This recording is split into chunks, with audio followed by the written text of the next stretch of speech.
To यूटेरिया। मैं प्रेम कुमार आप सभी का स्वागत करता हूं आज की इस वीडियो सीरीज में। और आगामी बीपीएससी और सीडीपीओ को ध्यान में रख करके एक नई श्रृंखला शुरू की जा रही है, तो इसमें उम्मीद करेंगे कि आप सभी को ये श्रृंखला पसंद आएगी। क्या है ये श्रृंखला, आइए थोड़ा सा इसको हम लोग संक्षेप में जान लें। आने वाले समय में बीपीएससी और सीडीपीओ महत्वपूर्ण एग्जाम रहेंगे बिहार में, और इसी को ध्यान में रख करके हम लोग एक वीडियो प्रिपरेशन को जो है तैयार कर रहे हैं, जिसमें हम लोग नेक्स्ट 3 मंथ्स में कौन कौन से ऐसे सब्जेक्ट हैं, चैप्टर्स हैं जहां से इंपॉर्टेंट क्वेश्चन आ सकते हैं, उसी के आधार पे हम लोग वीडियो श्रृंखला को चलाएंगे। इसके संबंध में विस्तृत जानकारी जो है हमारे टेलीग्राम चैनल यूटेरिया टेस्ट सीरीज पर दिया गया है, तो आप उसको भी वहां जाकर के देख सकते हैं। इस श्रृंखला में सबसे पहले जो हम लोग स्टार्ट कर रहे हैं वो स्टार्ट कर रहे हैं बिहार स्पेशल।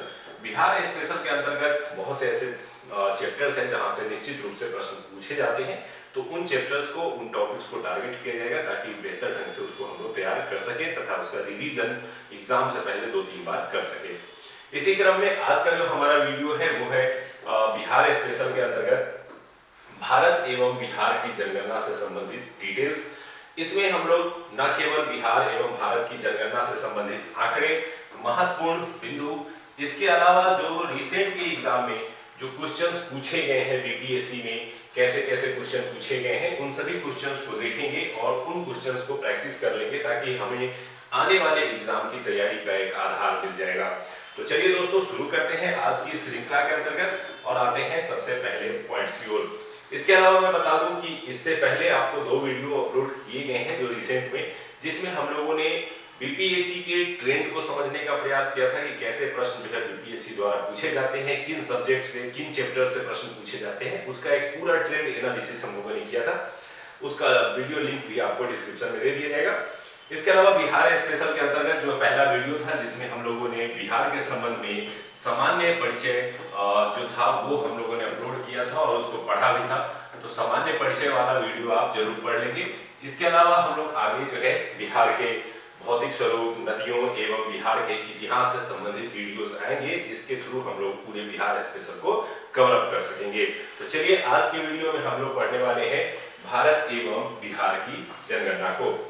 इसको पढ़ने के पहले सबसे पहले हम लोग थोड़ा सा आते हैं इंपॉर्टेंट पॉइंट्स देखते हैं जो जनगणना के रिलेटेड आंकड़ों को दर्शाता है, तो थोड़ा सा इसको हम लोग देख लेते हैं।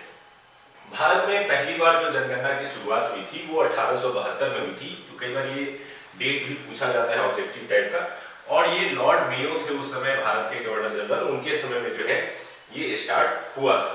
वास्तव में इसे क्यों स्टार्ट किया गया? जनगणना के माध्यम से किसी भी देश की जनसंख्या से संबंधित आंकड़े प्राप्त किए जाते हैं, और जनसंख्या के आंकड़े जब प्राप्त होते हैं तो उन्हीं आंकड़ों के आधार पर वास्तव में रणनीति को निर्धारित किया जाता है। जैसे ब्रिटिश ने भारत में फूट डालो राज करो की नीति अपनाई, तो इन्होंने इसी आंकड़ों के माध्यम से ये पता किया कि भारत में किस धर्म के लोग कितने हैं, किस जाति समुदाय के लोग कितने हैं। इसका पता करके उन्होंने इसके निगेटिव पार्ट्स को पकड़ा और इसे अपनी रणनीति में लागू करने का प्रयास किया। लेकिन स्वतंत्रता के बाद जब यही जनसंख्या के आंकड़े प्राप्त किए जाते हैं तो इसका उपयोग किया जाता है विकास से संबंधित कार्यों को अंजाम देने के लिए। हालांकि कुछ राजनीतिक दल इसे वोट बैंक के रूप में भी इस्तेमाल कर लेते हैं। तो वास्तव में जो जनगणना होती है और उससे जनसंख्या प्राप्त होते हैं, उसका उपयोग वास्तव में विकास के उद्देश्य से करने के लिए ही जनगणना किया जाता है, और प्रति 10 वर्षों पे जनगणना संबंधी आंकड़े जो है वो जारी किए जाते हैं। भारत में नियमित जनगणना की बात की जाए तो उसके कुछ वर्षों बाद 1881 में शुरू हुई, जब लॉर्ड रिपन जो है उस समय गवर्नर जनरल थे। तो आपको 2 आंकड़े याद रखने हैं, 1872 मेयो और 1881 रिपन। बाद में अगर हम बिहार की जनगणना की ओर आते हैं तो शुरुआती दौर में चूंकि बिहार बंगाल प्रेसिडेंसी का पार्ट था, तो बंगाल की जनगणना के साथ ही बिहार की भी जनगणना होती थी। लेकिन जब बिहार का बंगाल के साथ विभाजन हुआ और 1912 में एक नए पृथक प्रांत के रूप में गठन हुआ, तो वहां पे उड़ीसा और बिहार दोनों की जनगणना साथ में शुरू हो गई थी। लेकिन 1936 में ये हुआ कि बिहार से उड़ीसा अलग हो गया, और उड़ीसा के अलग होने के बाद पहली बार 1941 में जो जनगणना हुई उसमें बिहार की जनगणना को सबसे पहली बार पृथक जनगणना के रूप में स्थापित किया गया। इसके अलावा बिहार के जनगणना के बाद भारत की जो कुल जनगणना हो रही थी उसमें 2 ऐसे अवसर आए जो काफी इंपॉर्टेंट रहे, जिसमें से एक है 1921 का जनगणना, जिसे जनसंख्या विभाजक वर्ष के रूप में जाना जाता है। ये काफी इंपॉर्टेंट है और कई बार प्रीवियस ईयर प्रश्नों में आपको देखने को मिल जाएंगे। जनसंख्या विभाजक वर्ष इसलिए कहा जाता है क्योंकि यहाँ पर पहली बार ऐसा हुआ था कि पिछले वर्षों की जनसंख्या की तुलना में यहाँ जनसंख्या घट गई थी, जबकि ऐसा होता था कि जनसंख्या का जो पिरामिड होता है हमेशा ऊपर बढ़ने वाला होता है, लेकिन पहला बार ये ऐसा हुआ था कि जनसंख्या जो है वो बढ़ने के बजाय जो है वो क्या हो गई थी, घट गई थी। तो जनसंख्या जैसे ही बढ़ने के बजाय घटेगी तो इसे एक विशेष बिंदु मानते हुए इसे जनसंख्या विभाजक वर्ष के रूप में माना जाता है। तो 1921 की जनगणना को जो है जनसंख्या विभाजक वर्ष कहा जाता है। 1951 को उसी प्रकार से जनसंख्या का लघु जनसंख्या विभाजक वर्ष कहा जाता है। इस बार ऐसा हुआ कि जनसंख्या बढ़ने की रफ्तार बहुत तेज हो गई। जब भारत आजाद हुआ था तो मात्र 37 करोड़ की जनसंख्या थी। आज अगर बात करें तो हम लोग जो है 2011 के आंकड़ों को देखें तो 121 करोड़ है और 2021 में आते आते ये 131 भी पार कर चुका होगा, 135 के आसपास में होगा। बट वो जब तक आंकड़े नहीं आ जाते हैं तब तक हम लोग अनुमान पे ही काम चलाएंगे। बात करें कुछ इंपॉर्टेंट पॉइंट्स की तो जनगणना का जो विषय है ये संघ सूची में, जैसे हम लोग पॉलिटी में पढ़ते हैं संघ सूची, राज्य सूची, समवर्ती सूची, तो हर विषयों का, हर कार्यों का आवंटन जो है वो 3 सूचियों में किया गया है। उसी में से एक जो इंपॉर्टेंट पॉइंट है वो जनगणना कार्य है। जनगणना कराना किसका दायित्व है, तो ये केंद्र सरकार का दायित्व है, जिसके कारण इसे संघ सूची में रखा गया था। संघ सूची में ये आर्टिकल 246 के अंतर्गत वर्णित है। कई बार आर्टिकल से भी आपको प्रश्न पूछ दिए जाते हैं। बात करें लास्ट जो जनगणना हुई थी वो हुई थी 2011 में। उसके बाद 2021 में जनगणना होनी है, लेकिन कोविड के कारण से ये डिले है। तो 2011 की जनगणना जो लास्ट हमारा जनगणना है वहीं से प्रश्न आने के चांसेस रहेंगे हमेशा, जब तक कि नए आंकड़े नहीं आ जाते हैं। हालांकि अभी हाल ही में बिहार एसआई एग्जाम में 2001 की जनगणना आंकड़े पूछे गए, जो नियमतः नहीं पूछे जाने चाहिए, इतने बैक के बहुत ही कम पूछे जाते हैं। लेकिन आगे आने वाले एग्जाम में आपको 2011 के ही पूछे जाएंगे, तो उसे ध्यान रखना है। 2011 में जो जनगणना कराई गई भारत में वो देश की 15वीं जो है राष्ट्रीय जनगणना थी। इसके जो आयुक्त थे वो सी चंद्रमौली थे। कई बार ये भी प्रश्न पूछ लिया जाता है। इसके अलावा 2011 की जनगणना में जो है आदर्श वाक्य रखा गया था, हमारी जनगणना हमारा भविष्य। मैंने अभी बताया कि जनगणना का मूल उद्देश्य भविष्य को बेहतर बनाना, यानी विकास संबंधी रणनीतियों को बेहतर बनाना होता है। इसके अलावा राष्ट्रीय जनसंख्या नीति जो 2000 में लागू की गई, इस नीति के तहत ये लक्ष्य रखा गया है कि 2045 तक जो जनगणना की स्थिति है, जनसंख्या की स्थिति है, उसको स्थिर कर दिया जाएगा। यानी ये लक्ष्य रखा गया है कि अब वहां से आगे जनसंख्या हमारा न बढ़े, बल्कि वहां से जनसंख्या घटना शुरू हो जाए। तो ये कुछ इंपॉर्टेंट पॉइंट्स हैं जिन्हें आप ध्यान में रख सकते हैं। इन पॉइंट से भी आपको कुछ समझने और कुछ फैक्ट से संबंधित जानकारी आपको एग्जाम में आ सकती है। आगे बढ़ते हैं और अब हम लोग आते हैं इसके आंकड़ों को थोड़ा सा पढ़ने का प्रयास करेंगे। इसमें हम लोगों ने एक टेबल फॉर्म में इसको तैयार किया है। एक तरफ हम लोगों ने आधार दिया है कि विभिन्न आधारों पर हम लोग जनसंख्या को देखेंगे।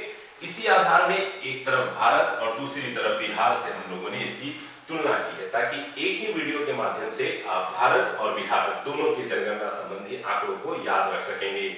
एग्जाम से पहले इसको कम से कम 3 से 4 बार जरूर देख लीजिएगा। इससे क्या होगा कि आपको आंकड़े याद करने नहीं पड़ेंगे, बल्कि ऑटोमेटिकली याद हो जाएंगे। तो चलिए दोस्तों शुरू करते हैं। सबसे पहले आते हैं कि भारत की कुल जनसंख्या क्या है। मैंने अभी बताया कि 2011 की जो जनगणना हुआ था उसमें 121 करोड़ जो है वो जनगणना थी, लेकिन कई बार इसके पूरे आंकड़े पूछ दिए जाते हैं। तो पूरे आंकड़े जब पूछे जाएंगे तो मोबाइल नंबर के जैसे आप इसे याद कर सकते हैं, 12108549977। ये टोटल आंकड़े थे जो 2011 की जनगणना के अनुसार आंकड़े प्राप्त किए गए थे।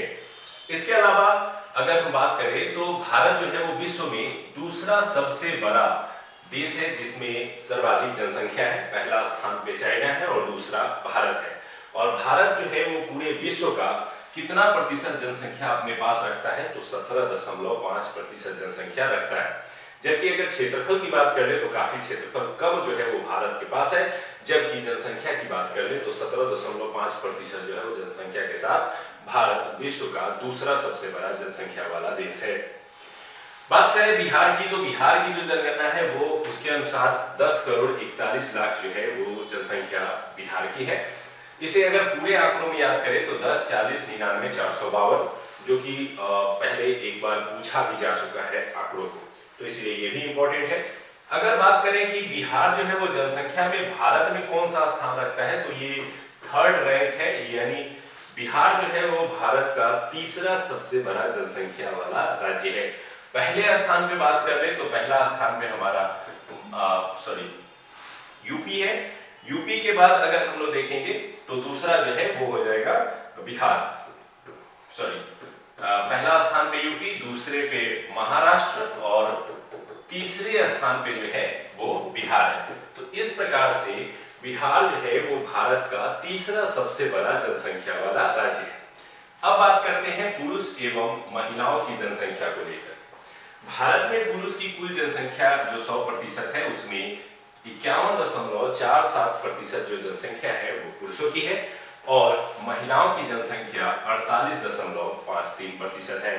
तो भारत में पुरुष जनसंख्या और महिला जनसंख्या जरूर याद रखिएगा। बात करें कुल जनसंख्या में तो सबसे प्रथम राज्य उत्तर प्रदेश है, जो कि 16.51% जनसंख्या के साथ पूरे भारत का सबसे बड़ा जनसंख्या वाला राज्य है। लेकिन सबसे कम जनसंख्या वाला राज्य अगर बात करें तो सिक्किम है, जिसकी जनसंख्या मात्र 0.05% है। तो ये आंकड़े भी कई बार एग्जाम में पूछे जाते हैं। इसके अलावा बिहार में अगर हम लोग देखें तो बिहार में पुरुष जनसंख्या 52.14% और महिला जनसंख्या 47.86% है। इन दोनों को जैसे ही ऐड करिएगा तो 100% हो जाएंगे और ये 100% बिहार की जनसंख्या को दर्शाएंगे। बिहार में अगर बात करें सर्वाधिक जनसंख्या किस जिले में निवास करती है, तो सबसे पहला स्थान पटना का और सबसे कम जनसंख्या वाला जो जिला है वो शेखपुरा है। इसको याद करने के लिए आप याद रखिएगा कि शेखपुरा जनसंख्या में सबसे कम है, जबकि शिवहर क्षेत्रफल में सबसे छोटा है। तो यहाँ पे भी कई बार कंफ्यूजन होता है और दोनों प्रश्न आपको गलत हो जाते हैं, तो इसलिए ध्यान रखेंगे जनसंख्या में लास्ट जो है वो शेखपुरा है और क्षेत्रफल में जो लास्ट है वो है शिवहर। तो ये हमने देखा कुल जनसंख्या और पुरुष एवं महिला जनसंख्या के संबंध में। अब आते हैं इस जनसंख्या में ग्रामीण जनसंख्या एवं शहरी जनसंख्या की क्या स्थिति है। ग्रामीण जनसंख्या की बात करें तो भारत की कुल जनसंख्या जो 100% जनसंख्या है, इस 100% जनसंख्या में 68.8% जनसंख्या ग्रामीण क्षेत्र में निवास करती है। गांधी जी ने कहा भी था कि भारत जो है वो गांवों का देश है, तो यानी अधिकांश जनसंख्या गांव में होगी और कम जनसंख्या शहरों में होगी। लेकिन स्वतंत्रता के बाद धीरे धीरे करके ये आंकड़े बढ़ते जा रहे हैं और शहरीकरण को प्राथमिकता मिलती जा रही है। तो जब हम 100 में से माइनस कर लेंगे 68.8%, तो हमें पता चलेगा कि 31.2% लोग कहाँ रहते हैं, तो शहरों में रहते हैं। अगर बात करें ये कि भारत में कौन सा राज्य जो है वो सबसे पहले स्थान पे है और कौन सबसे अंतिम स्थान पे है, इसको याद करने का बहुत ही सिंपल तरीका है, आइए समझते हैं। हिमाचल प्रदेश वह राज्य है जहां की 90% जनसंख्या जो है वो गांव में निवास करती है। तो यानी इसकी शहरों में कितनी निवास करती होगी, मात्र 10%। तो यानी हिमाचल प्रदेश ग्रामीण जनसंख्या में सबसे ज्यादा वाला राज्य है और शहरी में सबसे कम वाला है।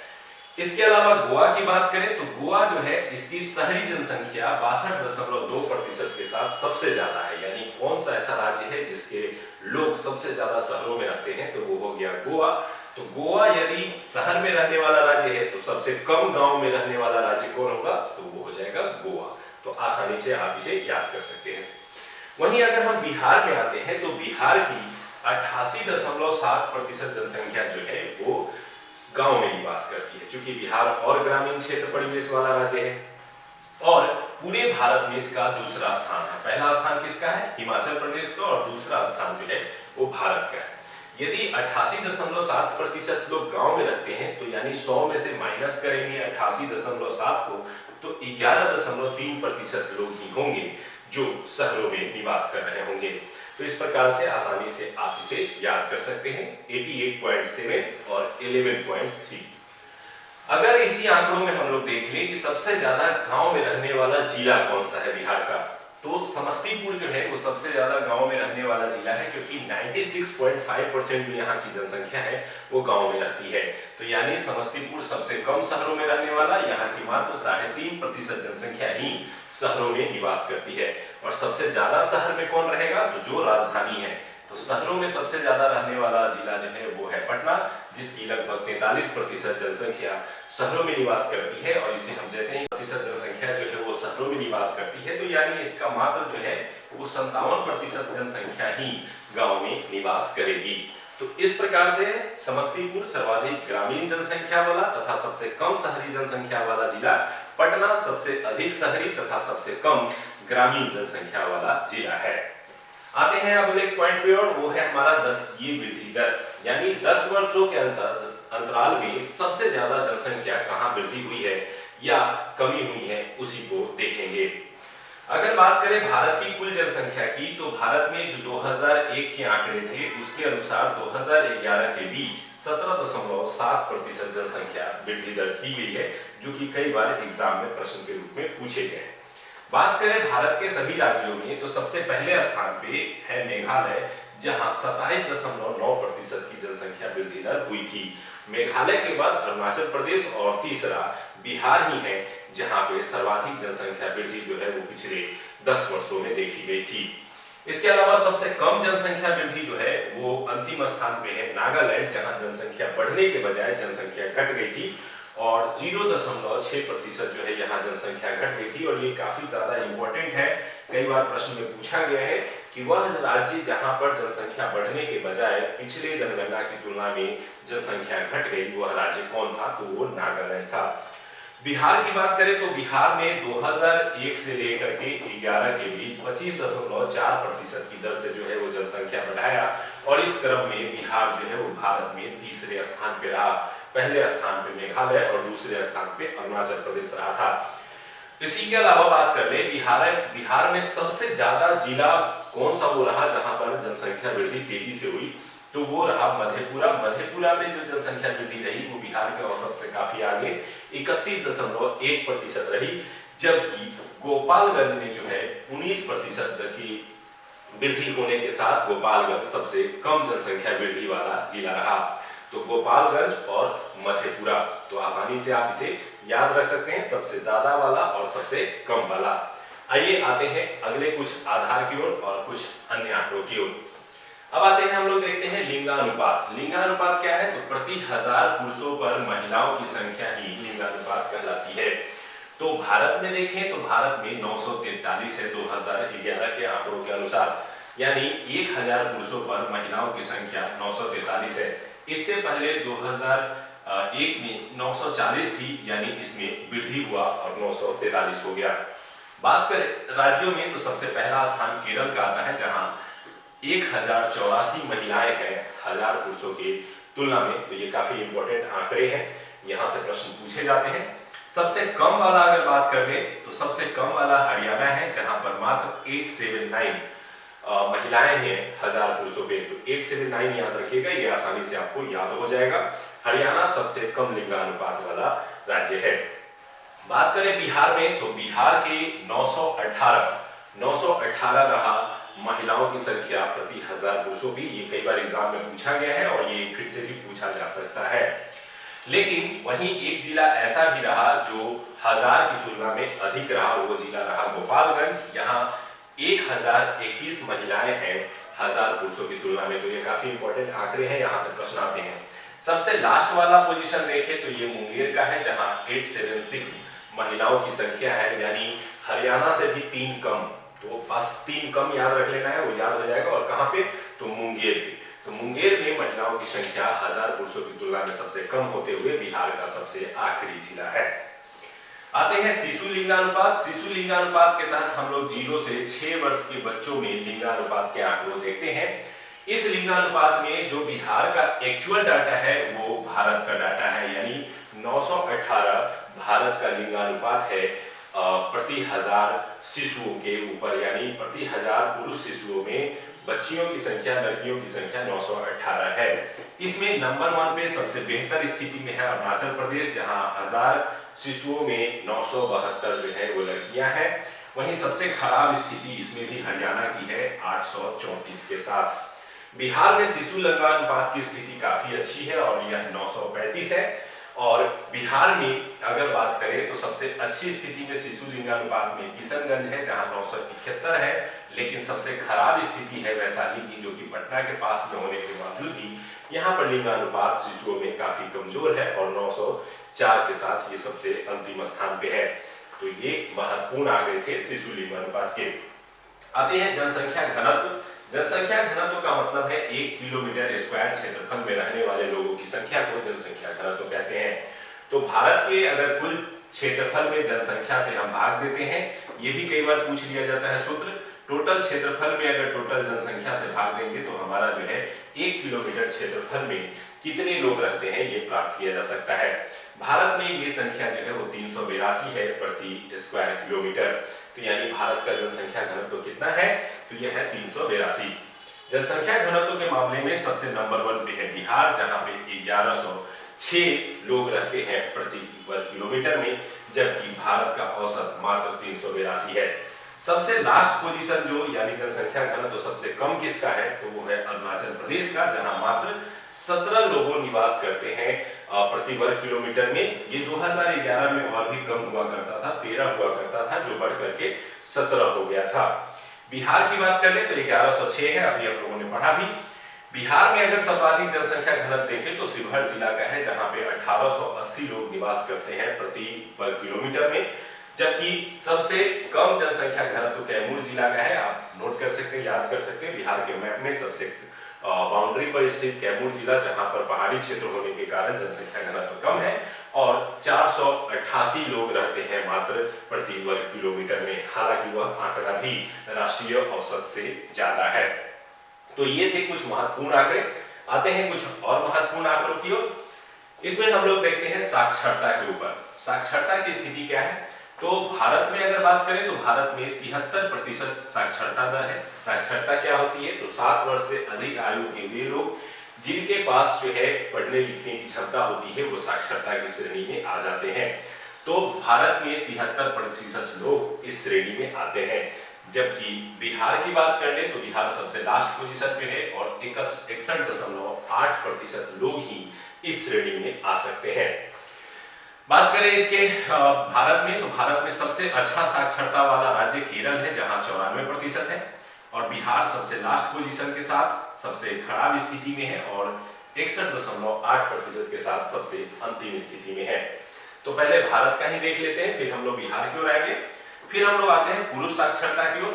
तो पुरुष साक्षरता हमेशा महिला साक्षरता से ज्यादा होती है। भारत में 80.9% पुरुष जो है वो साक्षर है, यानी 100 पुरुषों में से 80.9 यानी 81 पुरुष जो है वो लगभग साक्षर है। इसमें भी पहला स्थान जो है वो केरल का है। याद रखने के लिए बहुत आसान है, इसमें 2 जोड़ दीजिए 94 में तो पुरुष निकल जाएगा, 2 घटा दीजिए तो महिला निकल जाएगी। तो यानी 94 से 96 और 96 से फिर 94 से 92 उनकी महिला साक्षरता है। और बिहार का निकालने के लिए अगर 10 जोड़ दीजिए तो निकल जाएगा सबसे कम साक्षर वाला पुरुष, और फिर 10 घटा दीजिए तो निकल जाएगा सबसे कम साक्षर वाला महिला। यानी आपको याद ये रखना है कि भारत में 73% कुल साक्षरता, 80.9% महिला साक्षरता और 80.9% पुरुष साक्षरता और 64.6% महिला साक्षरता दर है। इसमें सभी जगह पे सबसे बेहतर कंडीशन में केरल और सबसे खराब कंडीशन में बिहार है। ये तीनों में ही यही चीज है। अब आंकड़े अगर याद करने हैं तो केरल 94 है, फिर 94 से पुरुष जाना है तो 96 और महिला जाना है तो 92। अगर बिहार की बात करें तो 61.8% में कुल है, यानी औसत है, तो पुरुष जाएंगे तो 10 बढ़ाएंगे तो 71.2, और अगर महिला जाना होगा तो 10 कम करेंगे तो 51.5 के साथ सबसे निचले महिला पैदान पर भी बिहार ही है। बिहार में आते हैं तो हम लोगों ने ये आंकड़े तो याद कर ही लिए, यहाँ से हम लोग आंकड़े ले लेंगे, वही आंकड़े यहाँ भी फिट बैठ जाएंगे। यानी पुरुष साक्षरता 71.2% और महिला साक्षरता 51.5%। बिहार में सबसे साक्षर जिला जो है वो रोहतास है, जहाँ 73.3% साक्षरता है और काफी बेहतर है, यानी वह भारत के औसत के बराबर है। लेकिन सबसे खराब कंडीशन पूर्णिया की है। पूर्णिया में 51.08% साक्षरता के साथ सबसे कम साक्षरता है। पुरुषों में बात कर ले तो पुरुषों में भी रोहतास सबसे अच्छे कंडीशन में 82.9% के साथ है और पूर्णिया सबसे खराब कंडीशन में 59.1% है।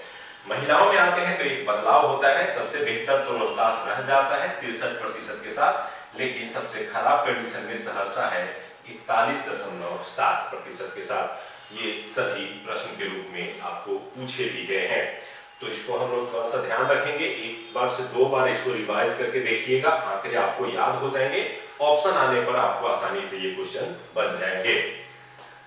आते हैं कुछ अन्य पॉइंट्स की ओर। अनुसूचित जाति अनुसूचित जनजाति को लेकर के भी प्रश्न आते हैं बिहार के एग्जाम में, तो इसलिए इसको देख लेते हैं। अनुसूचित जाति की अगर बात करें तो भारत में कुल जनसंख्या में 20.14 करोड़ जो है वो अनुसूचित जाति की जो है जनसंख्या है, जो कि भारत के कुल जनसंख्या का 16.6% है। इसमें सर्वाधिक अनुसूचित जाति कहाँ निवास करते हैं तो उत्तर प्रदेश में निवास करते हैं, और प्रतिशत की दृष्टि से अगर देखा जाए तो पंजाब में निवास करते हैं।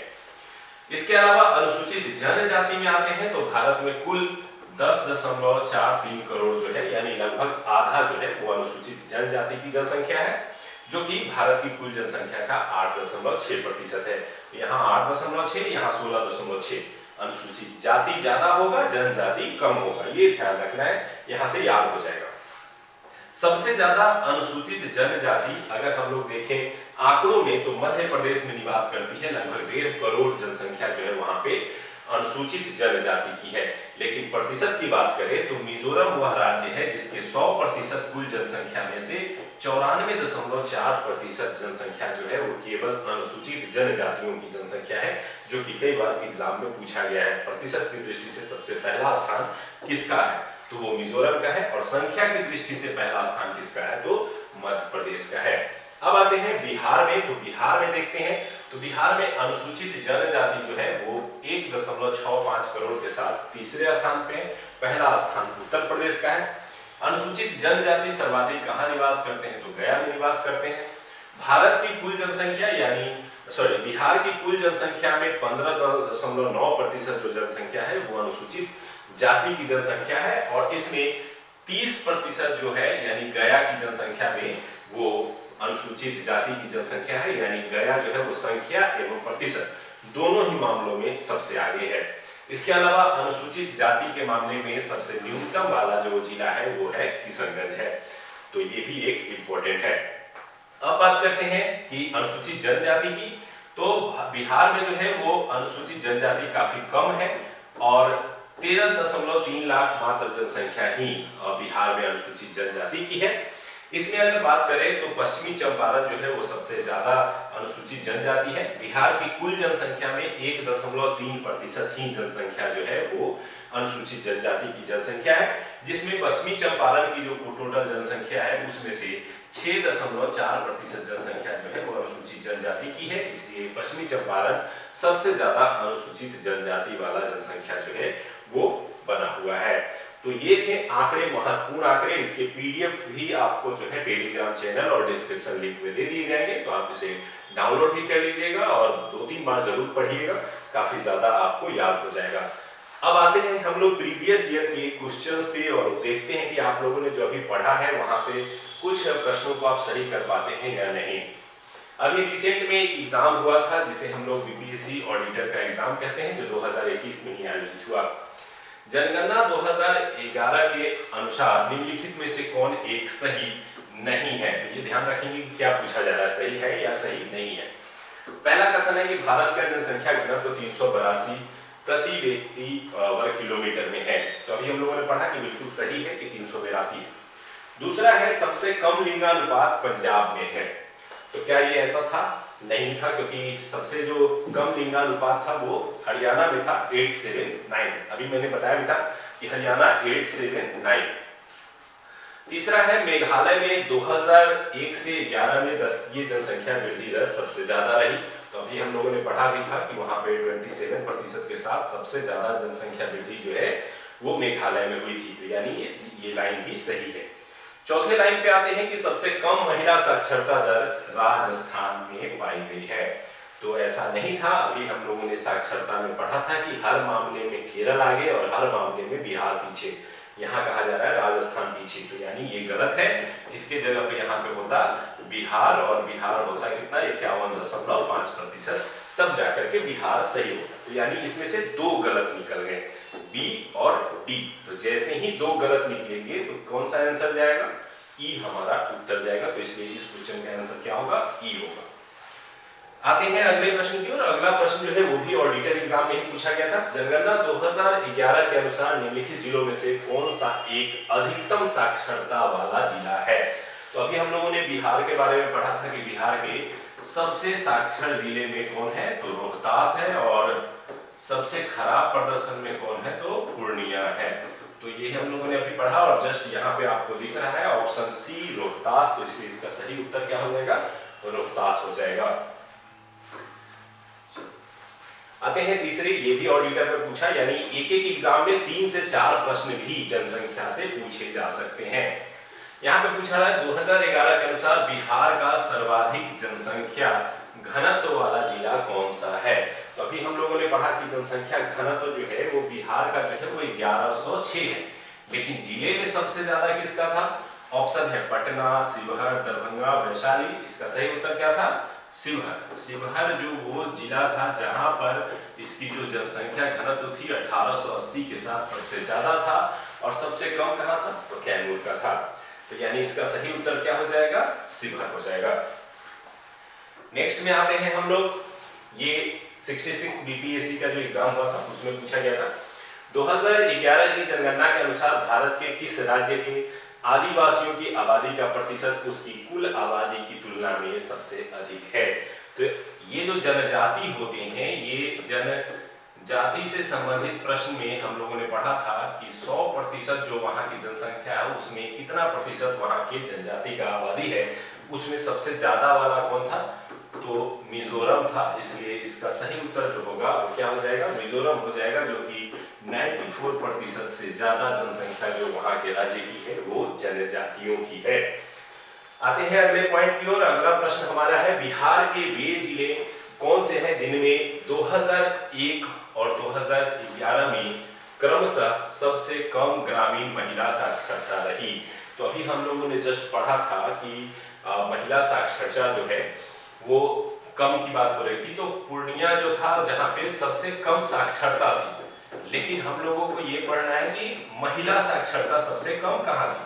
तो महिला साक्षरता में पूर्णिया नहीं था, बल्कि कौन था? सहरसा। तो इसका सही उत्तर जो है एक तो सहरसा 2011, अब 2001 में कौन था? तो 2001 में था किशनगंज। तो इसलिए इसका सही उत्तर जो है वो सी है। किशनगंज पहले हुआ करता था महिला साक्षरता में सबसे पीछे, अभी कौन सबसे पीछे हो गया? तो सहरसा हो गया है। आते हैं नेक्स्ट क्वेश्चन की ओर। 2011 की जनगणना के अनुसार बिहार के किस जिले में सर्वोच्च लिंगानुपात दर्ज किया गया? सर्वोच्च लिंगानुपात क्वेश्चन क्या है? बिहार के किस जिले में? तो अभी हम लोगों ने पढ़ा कि लिंगानुपात सबसे बेहतर कहां था? ऑप्शन है सिवान, गोपालगंज, सारण, किशनगंज। अभी हम लोगों ने पढ़ा कि गोपालगंज वह डिस्ट्रिक्ट है जहां पर 1000 से भी अधिक महिलाओं की संख्या है 1000 पुरुषों की तुलना में। तो इसलिए इसका सही उत्तर क्या हो जाएगा? वो गोपालगंज हो जाएगा। अगले प्रश्न की ओर आते हैं। अगला प्रश्न जो कि 65 बीपीएससी में पूछा था, जनगणना 2011 के अनुसार बिहार में बाल लिंगानुपात क्या था? तो बाल लिंगानुपात यानी शिशु लिंगानुपात, तो बिहार में क्या था? ऑप्शन है 935, 934, 933, 932। तो शिशु लिंगानुपात कितना था बिहार का? वो था 935। तो इसलिए सही उत्तर इसका क्या हो गया? 935। और ऐसे लिंगानुपात कितना था? तो 918। नेक्स्ट क्वेश्चन में आते हैं। नेक्स्ट क्वेश्चन है भारतीय जनगणना 2011 के अनुसार निम्न राज्यों में से किस एक में जनसंख्या का घनत्व सर्वाधिक है? तो राज्यों में सबसे ज्यादा जनसंख्या घनत्व किसका है? ऑप्शन केरल, हरियाणा, बिहार, उत्तर प्रदेश। और अभी हम लोगों ने पढ़ा कि जनसंख्या घनत्व 1106 के साथ बिहार प्रथम स्थान पे है, यानी प्रति किलोमीटर स्क्वायर क्षेत्रफल में रहने वाले लोगों की संख्या सबसे ज्यादा किसमें है? तो बिहार में है, और सबसे कम अरुणाचल प्रदेश में। नेक्स्ट है जनगणना 2011 के अनुसार भारत में महिला साक्षरता दर कितनी थी? तो भारत में महिला साक्षरता दर कितनी थी 2011 के आंकड़ों के अनुसार? ऑप्शन है 60%, 63%, 65.5%, 68.5%। और अभी हम लोगों ने पढ़ा कि जो सही आंकड़ा है वो है 64.6%। तो जैसे ही 64.6% आएगा और ऑप्शन में हमको वो नहीं दिखाई देगा तो क्या आंसर होगा? इसीलिए बीपीएससी में एक ऑप्शन होता है उपयुक्त में से कोई नहीं। आते हैं फिर नेक्स्ट क्वेश्चन। भारतीय जनगणना 2011 के अनुसार बिहार का लिंगानुपात कितना है? ऑप्शन है 916, 934, 918, 943। तो अभी हम लोगों ने पढ़ा था कि बिहार का जो लिंगानुपात है वो क्या है? वो 918 है, इसलिए इसका सही उत्तर जो है वो 918 होगा। नेक्स्ट जो कि 64 बीपीएससी का क्वेश्चन है, 2011 की जनगणना के अनुसार भारत की कुल जनसंख्या में नगरीय जनसंख्या का प्रतिशत कितना है? तो भारत की कुल जनसंख्या में नगरीय जनसंख्या, अब अभी हम लोगों ने पढ़ा था कि नगरीय जनसंख्या जो है वो 31.2% है। लेकिन अगर हम देखें तो यहाँ पॉइंट में नहीं है, तो हम क्या ई उत्तर दे सकते हैं? नहीं। क्यों नहीं देंगे? क्योंकि यहाँ क्वेश्चन में लिखा हुआ था कि लगभग में बताइए। तो जैसे ही उन्होंने लगभग में पूछा तो इसका सही उत्तर क्या हो जाएगा? 31% लोग जो है वो शहरों में रहते हैं और बाकी बचे हुए लोग जो है वो कहाँ रहते हैं? गाँव में रहते हैं, जो कि अभी हम लोगों ने पढ़ा भी था। नेक्स्ट प्रश्न है, निम्नलिखित जिलों में 2001 से 2011 के दौरान कहां सर्वाधिक जनसंख्या वृद्धि हुई? किस जिले में 2001 से 2011 के दौरान सर्वाधिक जनसंख्या वृद्धि हुई? यानी ये दशकीय जनसंख्या वृद्धि के बारे में पूछ रहा है। ऑप्शन है किशनगंज, अररिया, मधेपुरा और खगड़िया। तो अभी हम लोगों ने पढ़ा था कि दशकीय वृद्धि जो बिहार का रहा वो 25% रहा, लेकिन बिहार का एक जिला था जहां 31% से ज्यादा जो है वो वृद्धि हो गई, और वो जिला कौन सा था? मधेपुरा। तो इसलिए इसका सही उत्तर क्या हो गया? मधेपुरा, जहां पे बिहार में सर्वाधिक दशकीय वृद्धि हुई थी। ये 60 से 62वीं बीपीएससी का फिर से एक प्रश्न है। इसमें 2011 की जनगणना के अनुसार 2011 में जनसंख्या वृद्धि दर की प्रतिशत क्या थी? तो दशकीय जनसंख्या वृद्धि दर पूछा जा रहा है। तो दशकीय वृद्धि दर कब कहां का पूछा जा रहा है? तो भारत का पूछा जा रहा है। तो ऑप्शन है 21%, 0.54, 17, 19, 15, और अभी हम लोगों ने पढ़ा था 17.7। तो जो अप्रोक्स में यहाँ 17.64 है, जो कि बीपीएससी ने यही आंसर माना था। हालांकि कई कंडीशन में इसका ई भी उत्तर हो सकता है, लेकिन बीपीएससी ने इसका यही माना था, तो इसलिए इसका सही उत्तर जो है वो लगभग 17% इसका सही उत्तर है। नेक्स्ट है 2011 की जनगणना के अनुसार कौन से राज्य में लिंगानुपात सबसे कम है? तो लिंगानुपात सबसे कम वाला राज्य, अभी हम लोगों ने पढ़ा था कि हरियाणा वो राज्य है जहां ऑनर किलिंग की घटनाएं होती है और सबसे कम लिंगानुपात रहता है। और याद करने के लिए पढ़ा था 879, यानी इन दोनों के बीच में ये छोटा वाला आकर के दब गया, तो जिसके कारण यहाँ जनसंख्या घट गई। तो 879 कहाँ? हरियाणा, और इसका लिंगानुपात सबसे कम, तो इसलिए इसका सही उत्तर जो है वो ये है। और अब आते हैं हम लोग फिर से 60 से 62, हम लास्ट 5 ईयर के क्वेश्चन को ही डील कर रहे हैं, ताकि आपको समझ में आ जाए कि जनगणना से हर साल 1, 2, 3 ऐसे क्वेश्चन निश्चित रूप से पूछे जाते हैं। और हम लोग का टारगेट भी यही रहेगा कि आने वाले 3 महीने में हम लोग वैसे चैप्टर्स को कवर कर ले सीरीज वाइज, जिन चैप्टर से निश्चित रूप से प्रश्न पूछे जाते हैं। तो 2011 की जनगणना के अनुसार बिहार राज्य जनसंख्या के अनुसार देश में कौन सा स्थान रखता है? तो बिहार जो है वो राज्यों के श्रेणी में कौन सा स्थान रखता है? पहला स्थान रखता है, दूसरा, तीसरा, चौथा। अभी हम लोगों ने पढ़ा कि सबसे पहले स्थान पे कौन आएगा? तो यूपी आएगा। दूसरे स्थान पे कौन आएगा? तो महाराष्ट्र आएगा। और तीसरे स्थान पे कौन आएगा? तो बिहार आएगा। और इस तरह से सही उत्तर जो है वो है तीसरा स्थान। बिहार जो है वो सभी राज्यों में तीसरा स्थान रखता है जहां पर सर्वाधिक जनसंख्या है। तो आज का हमारा वीडियो सीरीज इसी पर खत्म करते हैं। इसके पीडीएफ के लिंक आपको डिस्क्रिप्शन में तथा हमारे टेलीग्राम चैनल में एडुटेरिया टेस्ट सीरीज पर दे दिए जाएंगे। इसके अलावा आपको ये नया श्रृंखला और नए तरीके से पढ़ना कैसा लगा जरूर कमेंट करके बताइएगा, क्योंकि आपके कमेंट हमें जगाते हैं विश्वास और हमें दिलाते हैं एहसास कि हम आपके साथ हैं। तो चलिए दोस्तों, मिलते हैं अगले वीडियो में। धन्यवाद।